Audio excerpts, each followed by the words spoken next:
Hello friends, திலகா கிச்சன்லேருந்து திலகா பேசுகிறேன். இன்றைக்கி நம்ம ஒரு பொங்கல் தான் பண்ண போகிறோம். சிறுதானியத்தை வச்சு ஒரு பொங்கல் பண்ண போகிறோம். சாமை இதை வச்சு பண்ண போகிறோம்.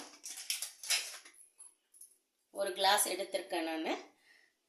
சாமை ஒரு கிளாஸும், சிறுபருப்பு வந்து அரை கிளாஸும் நல்லா வாஷ் பண்ணிவிட்டு அந்த தண்ணி வந்து நம்மளுக்கு வெள்ளையாக ஆகிற வரைக்கும், இதில் வந்து நிறைய கொஞ்சம் கலராக இருக்கும், அதனால் ஒரு 5-6 முறை நல்லா வாஷ் பண்ணிவிட்டு நம்மளுக்கு வெள்ளையாக தண்ணி கிடைக்கிற அளவு வச்சுருக்கேன். இதை வந்து ஒரு 1/2 hour ஊற வச்சுருக்கேன். இப்போ வந்து ஒரு கிளாஸ்க்கு வந்து நம்ம 3 கிளாஸு தண்ணி ஊற்ற போகிறோம்.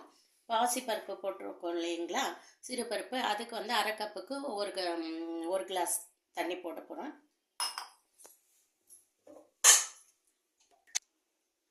இதை நல்லா வாஷ் பண்ணிவிட்டு இதை ஃபில்டர் பண்ணி எடுத்துக்கலாம். இதில் 4 கிளாஸ் தண்ணி ஊற்றிக்கிறேன். ஒரு கிளாஸுக்கு 3 கிளாஸ் தண்ணி, சிறுபருப்புக்கு ஒரு கிளாஸ், 4 கிளாஸ் வச்சுருக்கேன். இதை போட்டுக்கலாம். நம்ம ஸ்டவ் ஆன் பண்ணிக்கலாம். சிறுதானியத்தில் வந்து எப்போ நம்ம பொங்கல் செஞ்சாலுமே கொஞ்சம் ஊற வச்சுட்டு செஞ்சால் நல்லாயிருக்கும். ஏன்னா சிறுதானியம் வந்து எவ்வளோ வந்து தண்ணி ஊற்றினாலும் டக்குன்னு சூடாகின உடனே களி மாதிரி இறுகிடும். அதனால் நல்லா ஊற வச்சுட்டு தண்ணியும் வந்து நம்ம எக்ஸ்ட்ரா வச்சுக்கலாம். அப்படி பண்ணும்போது தான் வந்து பொங்கல் வந்து டேஸ்ட்டாக இருக்கும். களி மாதிரி இருந்தால் நல்லா இருக்காது. இதுலேயே வந்து ஒரு அரை டீஸ்பூன் சீரகம் போட்டுக்கிறேன். மிளகு வந்து ஒரு டீஸ்பூன் எடுத்துக்கலாம். மிளகு வந்து தட்டி போட்டுக்கலாம். பொங்கலில் வந்து எப்போவுமே மிளகு வந்து முழுசாக போட்டால் யாரும் சாப்பிட மாட்டாங்க, அதை தூக்கி தூர தான் போடுவாங்க. அதனால் நம்ம ஒன்றும் பாதியமாக தட்டி சேர்த்துக்கலாம்.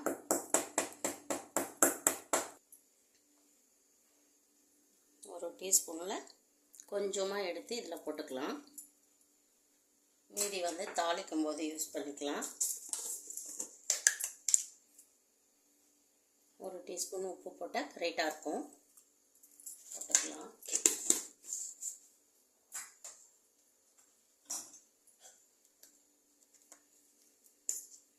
பெருங்காயத்தூள்,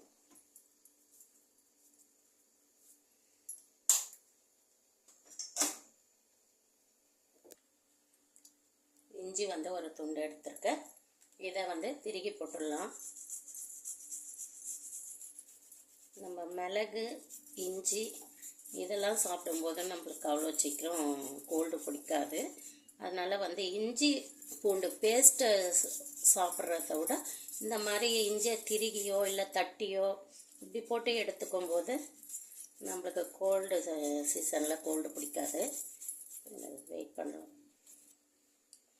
இஞ்சி வந்து குட்டி குட்டியாக கட் பண்ணி போட்டாலும் பொங்கலில் தூக்கி போட்டுருவாங்க. அதனால் இந்த மாதிரி திருகி சேர்த்துக்கோங்க. உடம்புக்கும் நல்லது, தூக்கியும் தூர போட மாட்டாங்க. ஒரு டீஸ்பூன் நெய் இதில் மிக்ஸ் பண்ணிக்கலாம். நல்லா மிக்ஸ் பண்ணிக்கலாம்.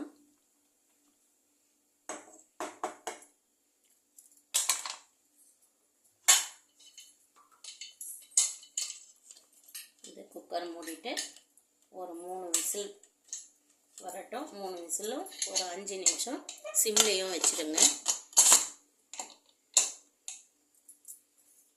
இப்போ கொஞ்சம் தீ அதிகமாக இருக்கட்டும்.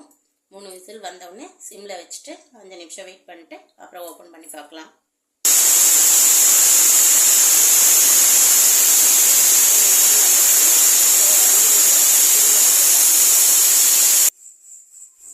அஞ்சு நிமிஷம் ஆயிடுச்சு.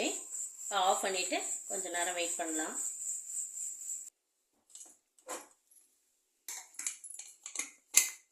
ஓப்பன் பண்ணலாம்.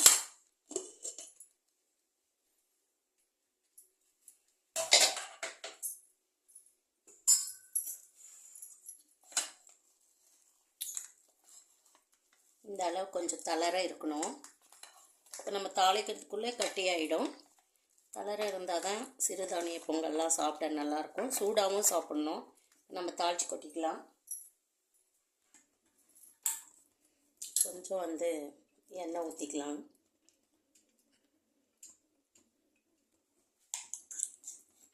கொஞ்சம் நெய் ஊற்றிக்கலாம்.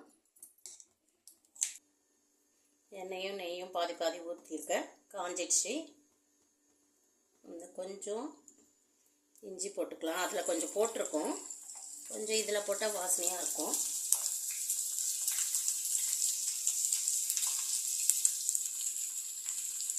கருவேப்பிலை குட்டி குட்டியாக வச்சுருக்கேன், அதையும் போட்டுக்கிறேன். கொஞ்சம் சீரகம், மிளகுத்தூள் பாதி தான் போட்டோம், இப்போ அதை சேர்த்துக்கிறோம். முந்திரி,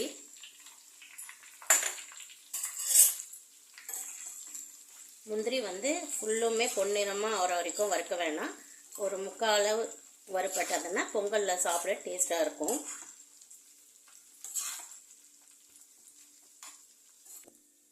கொஞ்சம் பெருங்காயத்தூள் ஆட் பண்ணிக்கோங்க. இப்போ கொட்டிடலாம்.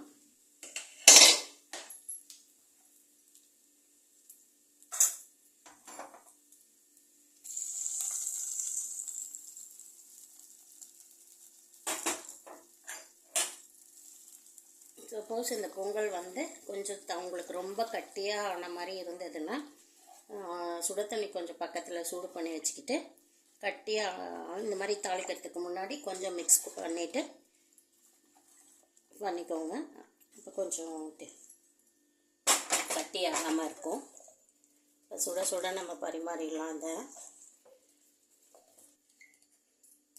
பொங்கல் நல்லா மிக்ஸ் பண்ணிவிட்டு ஸ்டவ் ஆஃப் பண்ணிவிட்டு அதுக்கப்புறம் கொஞ்சமாக ஒரு நெய் விடுங்க. இந்த மாதிரி நெய் விடும்போது வாசனை பொங்கலில் சூப்பராக இருக்கும். இப்போ நம்ம பரிமாறிக்கலாம். சாமை பொங்கலும் தேங்காய் பொட்டுக்கடலை போட்டு சட்னியும் அரைச்சிருக்கேன். இந்த வீடியோ பிடிச்சிருந்தா லைக் பண்ணி ஷேர் பண்ணி கமெண்ட் பண்ணுங்கள். ஓகே, பாய்.